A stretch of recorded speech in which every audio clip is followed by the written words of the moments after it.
From the repeated concerns of the public in general, it seems that there is something very important going on in the lives of at least the graduates and postgraduates in India for English literature, and that is the NET examination. My idea of the NET examination is that it is not a fixed pattern as such. That's why we are not provided with a syllabus which is limited. We are provided with potentially a syllabus which is unlimited. So, how do we handle that unlimitedness? That's the first question. So, to handle that, we have to be different when we approach the question. It has to be a unique approach in the sense that we don't have to be limited to our syllabuses.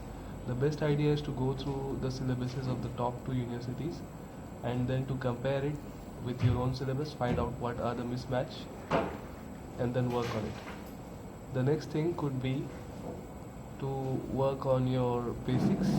That happens while you take a dictionary of literature and go through the terms from alliteration to metaphor to the other ideas. Moving on, then you look at what is called the understanding of a higher level of language, where you are expected to understand the difference between a presentation way and then a depiction way, and then you have ideas like what is diction, what is the vocab of a poet, where is he born, the autobiographical details as we call them technically.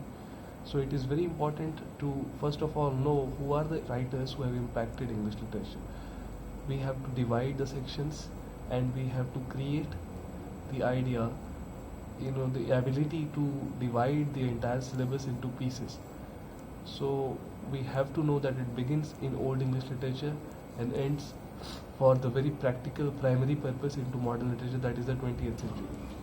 Moving on, we find ourselves in the 21st century, so obviously there is something that has been written after that.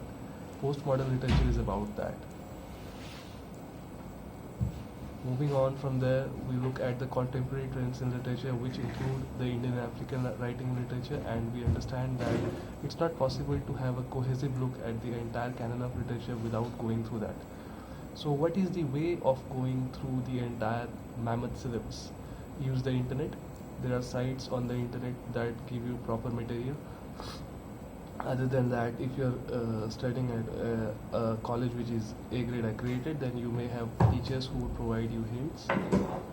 It's good to have staff consultation before you go for the examination. And moreover, reading, more and more reading will help you to understand what makes it out. Another point of view, that literature, people believe that as many books you have read would, let you through the net. But that's not the fact. It's a very curious kind of reading where you select from what is important and what is not.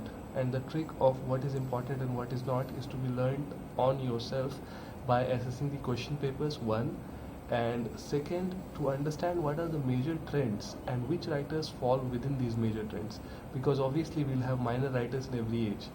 So even if your net paper has a few questions on the minor writers, your aim is to go for only 60% marks, even in the general category.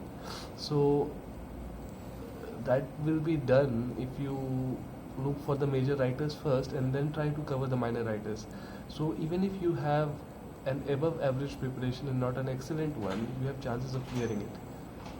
As for the JRF, there is no special preparation required. You have to be a bit more, hard going about your work.